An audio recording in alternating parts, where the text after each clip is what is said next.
안녕하십니까. 도기환입니다. 자, 오늘은 이메일 상담, 제가 이제 며칠 전에 이제 협회 홈페이지에 올라와 있던 이메일 상담인데요.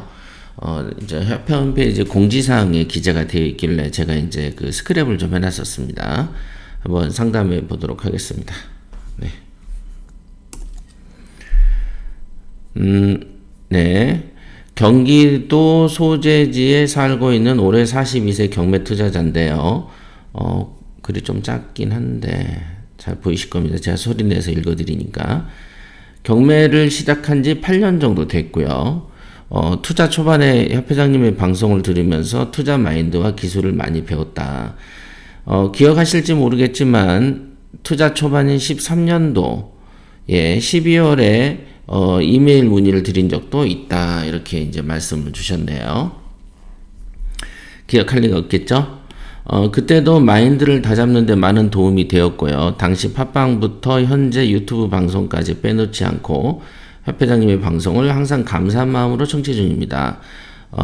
경무로 바쁘실 텐데 바쁜 건 별로 없습니다.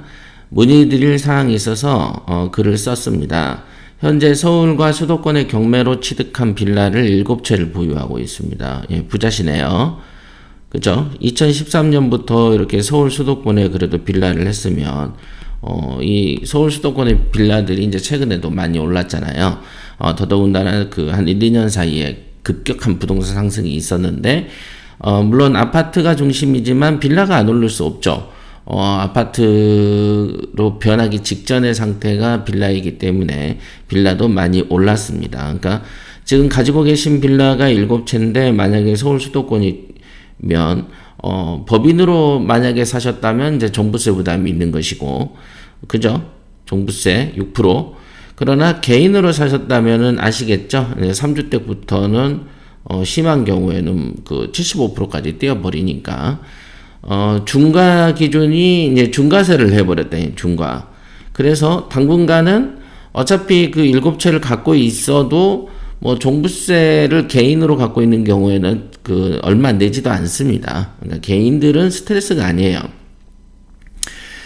그렇죠. 그런데 이제 양도세 부분만 좀 문제가 된다로 보여지고요. 그래서 일단 양도세 부분이 조금 풀릴 때까지 들고 있으신 게 더 좋지 않겠나, 그런 생각을 해봅니다. 그 중에 화곡동하고 신림동에 보유 중인 빌라에서 소유자들이 재건축을 하자는 견해가 있다. 네, 맞습니다. 그러니까 이제 제가 옛날에 협회에서 방송해 놓은 걸 보면은, 보통 토지가 있고 토지 위에 이제 주택이 있죠. 단독주택이 있고 단독주택 다음 단계가 이제 빌라가 있고 빌라 다음 단계가 아파트입니다.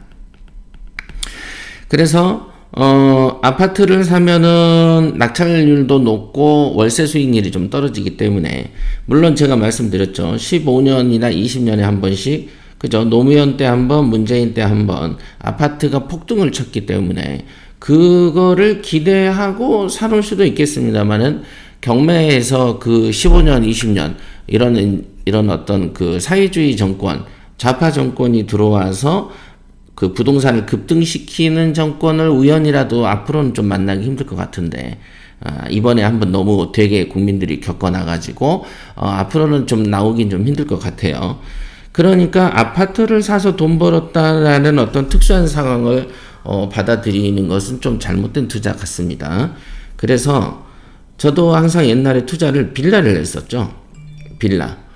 항상 빌라를 했었습니다. 그래서 이 빌라를 사게 되면 장점이 뭐가 있냐면은, 저렴하게 산다. 그죠? 저렴하게 사서 투자 원금이 많이 묶이지 않는다. 그리고 오래 갖고 있다가 아파트로 되면서, 개발이 되면은 시세 차익이 생긴다. 이런 구조가 제일 아름다운 구조죠. 근데 그 구조보다 더 좋은 구조는 단독주택이죠. 단독주택은 토지가 많죠. 그래서 토지로 갖고 있다가 아파트로 영입될 때 오는 차익이 훨씬 크죠. 훨씬 큽니다. 다만 또 단독주택은 수리비가 좀 크죠. 낙찰가가 좀 비싸고. 그러니까 서로 이제 장단점이 혼재해 있기 때문에 자기의 금융 상황에 맞춰서 투자를 하는 것이 좋다. 이렇게 볼 수 있고요. 가장 초보자들이 손쉽게 손댈 수 있는 이 빌라. 빌라를 갖고 있다가 7년이 아니구나. 13년부터 시작했으니까 7년, 8년 정도 됐네요. 투자한 지는. 근데 벌써 두 채가 재건축 얘기가 나오니까 얼마나 좋은 일입니까? 그죠? 이게 바로 경매의 장점이다라고 볼 수 있겠습니다. 자, 재개발에는 지역 전체를 대상으로 하는 재개발과 가로주택 정비사업과 같은 소규모의 재개발이 있는 것으로 알고 있습니다. 소규모 재개발 완료 후 개발 대상 빌라는 신축이 되겠지만 주변에 이런 소규모 개발을 하나 둘 생겨서 신축이 늘어나면 전체적인 노후도가 떨어져서 향후 전체를 대상으로 하는 재개발에서 불리해지는 건가요? 이렇게 이제 말씀 주셨네요. 자, 일단 좀 지우고. 예. 그러니까 이런 게 있어요. 재개발하고 재건축이 두 가지가 있는데, 요거를 이제 언어를 혼용해서 쓸 필요가 없고, 재개발은 말 그대로 그 동네에 사회 기반 시설이 낡은 거 있죠. 기반 시설. 뭐 완전히 뭐 도로라든가 뭐 상하수도 뭐 이런 것들이 조금 별로야. 완전히. 그럴 때 재개발이라는 단어를 쓰고, 예를 들면 반포 재건축이나 음마 아파트 재건축은 주변의 기반 시설이 굉장히 양호하죠. 그죠? 도로 여건 좋고 뭐 상하수도, 전기, 뭐 수도 뭐 이런 거가 불리한 게 별로 없어요. 그런데 이제 건물이 낡아서 하는 걸 재건축이라고 하는 것이죠. 그렇죠. 그래서 보통 그 주변의 기반 시설이 조금 약할 때 대단지로 그 정비구역이라고 하죠. 옛날에 예를 들면 빌라도 단독주택도 지역이 막 섞여 있어. 보니까 길도 좁고 뭣도 해. 그러면은 재개발 정비 사업을 하죠. 그러나 이제 아파트처럼 기반 시설과 이런 것들이 좋은데 건물 자체가 낡았어요. 그러면 노후도를 개선하기 위해서 하는 것이 재건축이 되겠습니다. 그러니까 지금 여기에서는 조금 그 언어가 혼동된 것들이 좀 있는데요. 그래서 대부분은 재개발과 재건축은 적시적소에 그 빨리빨리 해줘야 도시가 깨끗해집니다. 지금 그 강남 중에서도 대치동에서나 반포 같은 경우에 아파트들 보면 낡은 걸 보면은 그거는 고의적으로 낡은 아파트를 유지시킴으로써 그 지역에 보복하는 거다라고 저는 보고 있어요. 그래, 왜냐면 지금 보면은 그 박원순 시장이 들어와 가지고 재개발 재건축을 뭐 예를 들면 30년 연한을 40년으로 올리려고 시도를 몇 번 한 적도 있고요.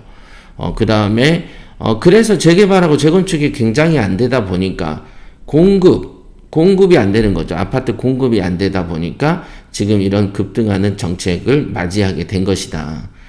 물론 지금 현재 이 정권 하에서의 는 이제 대부분 운동권 출신들이 한 90% 이상이 들어오고 그들을 추앙하는 사람들을 장관 차관으로 쓰다 보니까 딱 그 수준만큼 머리가 좀 안 되는 뭔가 경영을 해본 적이 없는 사람들을 다 그 자리에 앉히다 보니까 정책이 어떻게 이렇게 뭐 대부분 보면은 뭐 아무리 바보 천치여도 몇 번 하면 몇 개는 얻어 걸리는 게 있어야 되는데 이거는 뭐 그죠? 그 정교 꼴찌도 찍어가지고 그래도 몇 점 나오지 않습니까? 찍으면 보통 찍을 때 3번만 찍으라고 막 그러잖아요. 이거는 정책을 펼치면 펼친 대로 다 틀리니까 이거는 이 정도도 기술일까 싶은데 조금 이게 이념에 치우치다 보면 사회주의 쪽에 치우치다 보니까 이 자본주의 사회를 잘 이해를 못하게 되는 그런 사람들이 너무 많아서 지금 이제 이런 어떤 급등 현상을 맞이하게 된 겁니다. 이거는 사회적 부조리도 많고 폐해가 아마 글로 쓰면은 전문가들이 쓰면 A4지를 한 100장도 더 쓸 것 같아요. 장점 거의 없고 단점이 더 많이 양산되는데 엊그제도 보니까 그 무슨 누구더라 경제부 홍모씨가 있던데 막 헛소리 막 하던데 용기 있게 목에다 힘주고 아직 멀었구나 너희들은 그런 생각을 했었습니다.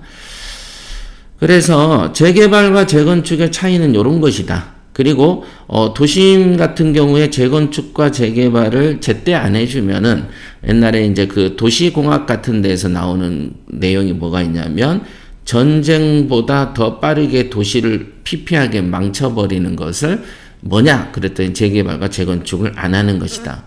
그게 전쟁처럼 만들어버린대요. 전쟁하면 막 건물들 무너지잖아요. 그런 식으로, 더 빠르게, 더 광범위하게, 그 생활을 무너뜨리는 게 도시 재개발을 하지 않는 것이다. 이렇게 얘기하더라고요. 환경도 열악해지고 그렇죠. 여기 보니까 요거는 꼭 자기에게 해당되는 질문 같지는 않아요. 그냥 일반적으로 궁금한 거를 물어본 것 같아요. 소규모 재개발 완료 후 빌라는 신축이 되는데 주변에 소규모 개발을 하나 둘 생기면 전체적으로 노후도가 떨어지니까 재개발에서 불리해지는 거 아니냐.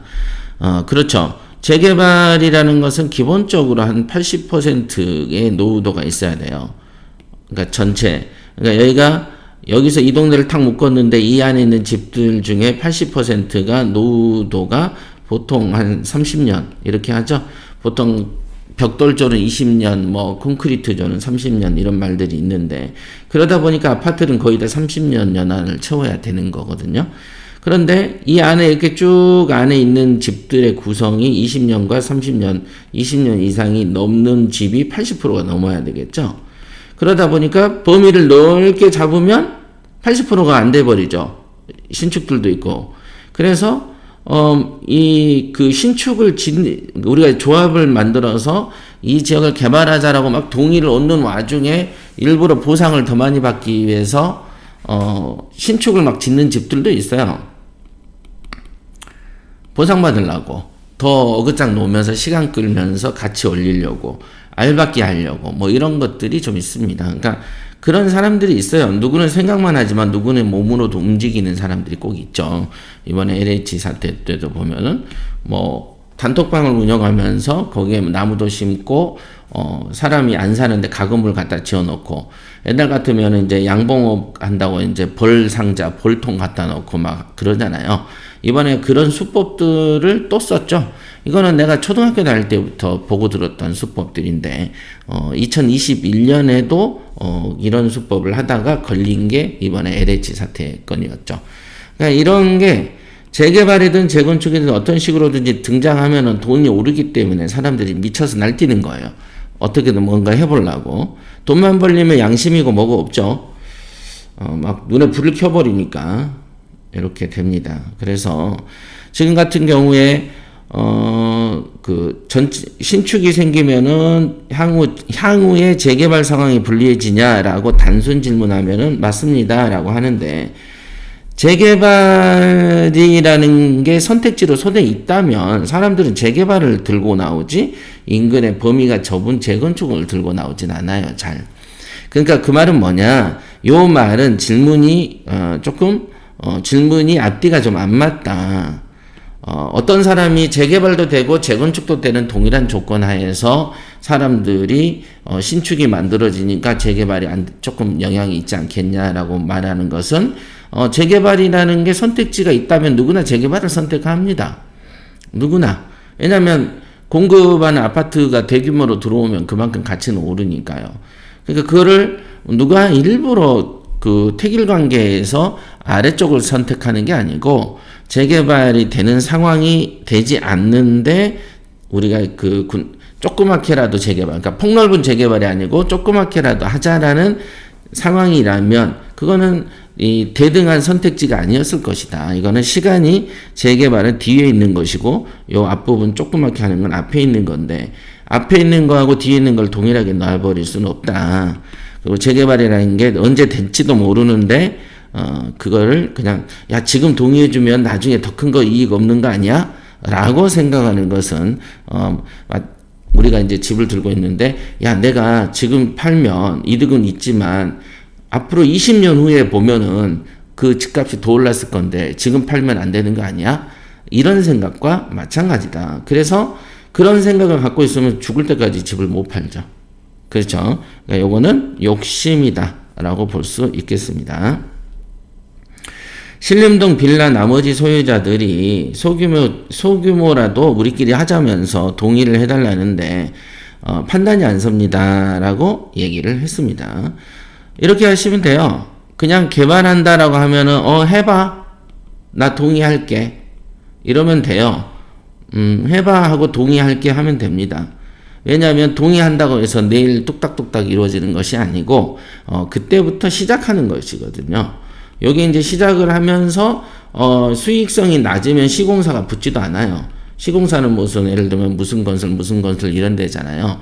이 건설사들이 우리가 이제 그 동의를 해가지고 조합원들이 동의를 해가지고 시공사한테 이제 제안을 하는 거예요. 그러면 시공사가 자기들이 다 알아보는 거야. 여기에 몇 동을 짓고 몇 채를 지어서 어떻게 나눠주고 얼마 하면 우리가 이득이 좀 있겠네 라고 생각을 하고 계산하는 기간이 필요해요. 그러니까 그런 거를 다 듣고 나서도 이렇게 안 되기도 하거든요. 시공사를 바꾸기도 하고 그렇죠. 그러니까 한참 뒤에 얘기이기 때문에 동의하는 것 자체를 긴장할 필요는 없다. 이거는 판단이 서냐 안 서냐의 문제가 아니고 동의는 해주면 된다. 그런데 이제 어떤 경우에 이제 판단하고 고민하냐.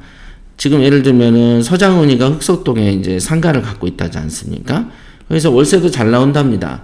그런데 그 뒤가 다 전체적 재개발을 하니까, 재건축을 하고 재개발을 하니까 요 상가가 거기에 포함이 돼 버렸다는 거야. 그래서 이 입장에서는 이주비를 받고 내보내면 그 재건축이 돼서 상가를 받을 때까지 이 수년 동안의 임대료 손실이 발생하는 것이죠. 그죠? 그러니까 극구 반대하죠. 이런 상가는. 야, 나 빼고 뒤에서 너희들끼리 해. 그러면 오히려 뭐가 되냐면 뒤에 아파트가 개발되면 이 앞에 있는 상가가 더 금값이 되죠. 이렇게 되기도 합니다. 근데 이제 어떤 경우에는 죽으라고 반대를 하고 요 상가를 야, 나 빼고 니들끼리 해 했는데 요쪽으로 후문이나 옆 벽을 내고 정문 쪽에다가 자기들이 상가를 내버리면 이 상가는 지금에는 잘 나가지만 아파트 단지가 완공이 되면 죽어버리는 상가가 돼버리기도 하죠. 그러니까 이제 그런 것들이 이제 있어요. 그래서 욕심을 부리면 욕심을 제일 많이 부린 데가 이제 건설사고 돈을 많이 벌어본 회사인데 회사 상대로 너무 지나치게 욕심 부리면 또 이런 보복이 오기도 해요. 물론 이제 뭐 빼도 박도 못하고 우리 집 근처에만 그 아파트 정문이 올 수밖에 없어 라고 하면 뭐 배짱 부려도 되겠죠. 네, 이렇게 재건축 시 현금 청산하고 입주권 중 어느 게 금전적으로 이득이냐? 예, 당연히 입주권이죠. 예, 당연히. 그러나 이럴 수도 있죠. 입주권을 받아가지고 수년 동안 내가 밖에서 떠돌고, 그죠? 물론 이제 집이 여러 채니까 내가 사는 본가는 따로 있겠죠. 그러면은 수년 지나도 나는 상관없어. 그럼 무조건 입주권이고요.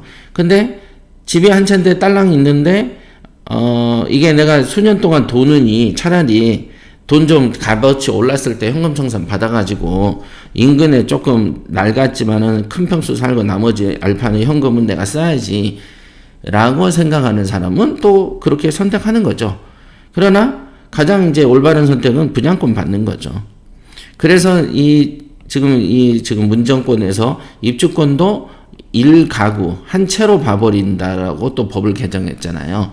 옛날에는 분양권은 분양받을 권리에 지나지 않아서 중간에 이제 전매도 가능하고 이렇게 했습니다만은 전매하면은 이제 그 양도세, 소득세, 양도세 개념이 별로 없었어요. 근데 1가구 1주택, 그러니까 이 입주권, 분양권도 1주택으로 보면서 2주택, 3주택 중과세의 대상이 돼버렸어요. 그게 작년부터인가 됐을 거예요.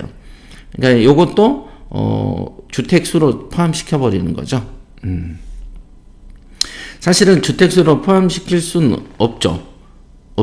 왜냐하면 입주를 한 연후에 등기가 떨어져야 주택인 것이지 그냥 어떤 상상 속에 몇 채 있다. 여기에 분양받을 권리라는 이 권리증을 그냥 너 이거 주택이야 라고 봐버리면 재산세도 부과한다는 얘기인가? 애매모호한 상황이 온다 이거죠. 그래서 일부러 이제 세금을 뜯기 위해서 막 이리저리 막 그냥 그물로 막 걸다 보니까 앞뒤 모순이 좀 되는 정책들이 너무 많습니다. 어쨌든 현재 정권하에서는 입주권도 1주택으로 포함시킨다는 점 생각을 좀 하셔야 될 것 같고요.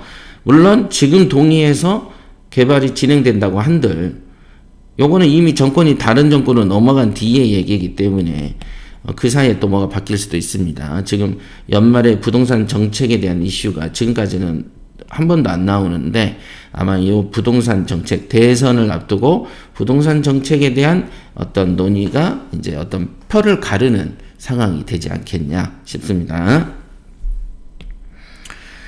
경매로 취득 후 처음 겪게 되는 사실 개념이 잘 안 잡힌다. 예, 입주권이 더 좋은 거 맞습니다. 입주권이 되면은 이 주택 가격에 피가 붙죠. 피는 프리미엄이에요. 보통 이제 우리가 옛날로 보면 딱지, 그러니까 프리미엄이 붙고요. 보통 뭐 몇 억씩 붙기도 합니다. 보통 몇 억씩 붙어요. 그러니까 여기서 돈을 1차 버는 거지. 그 다음에 분양받고 입주를 하면은 거기서 또 오릅니다. 사실 이 그 재건축 물론 이제 여기랑 딱 안 맞는데 재건축 아파트 같은 경우에 소유자한테 분양권을 재건축한 다음에 소유권을 넘겨주는 조건으로 실거주를 2년간 하라라는 이 의무 조항이 이제 강남하고 반포 대치동 음마아파트 쪽에 막 도입이 됐었잖아요. 그래서 여기에 이제 불만이 많았는데 한 달 전에 요거를 법률로 빼기로 해버렸어요. 실거주 조건. 예. 근데 요런 상태는 좋습니다. 다만 이사 대책이죠. 이사 대책 이후 이거가 금년 6월까지 연장이 됐는지는 모르겠지만 제가 이사 대책 할 때 방송을 한번 한 게 있어요. 2월 4일 금년도 2월 4일 2021년 2월 4일 이후에 어떤 빌라를 샀어. 근데 이 빌라가 10년 후에 재개발이 돼. 그래서 아파트가 나오려고 그럴 때 무조건 현금 청산하겠다는 게 이번 이사 대책이에요. 황당하죠? 황당하죠? 물론 공공개발로 할 때. 황당하죠? 그러니까 나중에 자기가 살던 집이 5년 됐든 10년 됐든 현금 청산해버리고 그 아파트를 지어서 딴 사람한테 팔겠다는 정책. 요걸 누가 동의하겠습니까? 요거는 문제가 있는데 요 정책도 반드시 바뀔 거라고 생각을 합니다. 그러니까 굳이 모르셔도 될 것 같아요. 자, 재개발 절차가 어떻게 되는지 궁금하다. 뭐 여러 자료와 강의를 찾아도 정확히 알 수가 없고 뜬구름 잡는 얘기만 해서 개념 파악이 잘 안 된다. 예.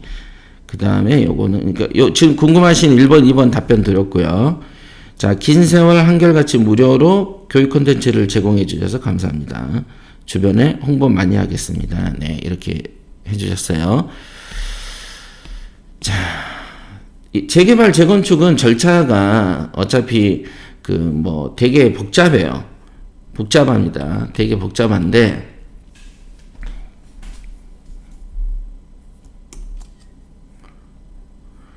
되게 이제 좀 복잡한데 간단하게 말씀드리면 통상적으로 이제 재개발을 한다 이러면은 통상 이제 그 건축 연한이라는 게 있어요.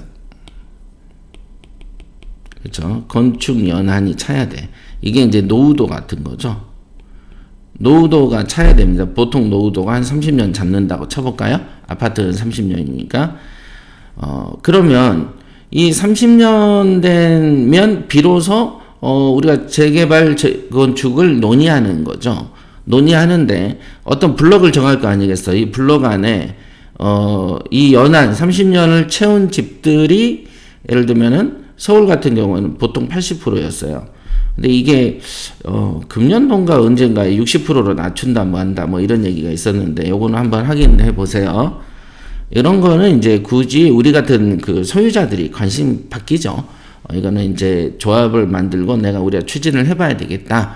그런 분들이 주로 이제 이걸 조사하고 듣기 다 떼보고 하는 거죠. 그래서 이 범위를 딱 묶었을 때 30년 된 노후된 건물들이 이 전체 블록 중에서 전체가 예를 들면 100채가 있어. 근데 100채 중에서 80채 정도가 있으면 이제 조건 충족하는 거죠. 근데 이거를 재개발을 쉽게 한다고 이제 60%로 낮춘다는 얘기를 제가 본 적이 있어요. 기사를. 요거는 저도 뭐 크게 관심사항은 아니지만 이렇게 됩니다. 이게 이제 그 재건축 연한이야. 이게 이제 주택. 보통 상가하고 오피스텔 같은 경우는 오피스텔은 보통 100%예요. 100% 주인들이 다 동의해야만 할 수 있어요. 근데 이것도 80%로 좀 조절했어요. 제가 요거는 확실히 알고 있어요. 상가하고 오피스텔이 100% 동의를 했다가 80%로 80% 동의로도 가능한 걸로. 그러니까 100채 중에서 노후도 30년 되는 게 이렇게 뭐 퍼센티지죠. 그리고 이제 이거 동의율이 아니고 아마 노후도 같은데 전체적에서 80%가 노후돼 있고 20%는 조금 덜 요건을 충족해도 진행을 할 수가 있다라고 볼 수 있어요.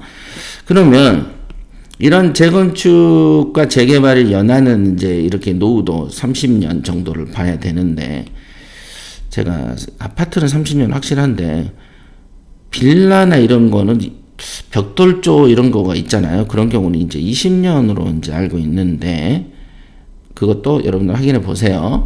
그럼 어떻게 봐야 되냐면 1단계가 있어요. 1단계는 자기들끼리 이제 하는 거예요. 자기들끼리. 그래서 조합 추진위를 만들죠. 추진위를 만들고 추진위가 만들어지면 이제 구체적으로 이제 조합을 결성하게 되죠. 조합을 결성하게 된 다음에 조합을 인가를 받아요.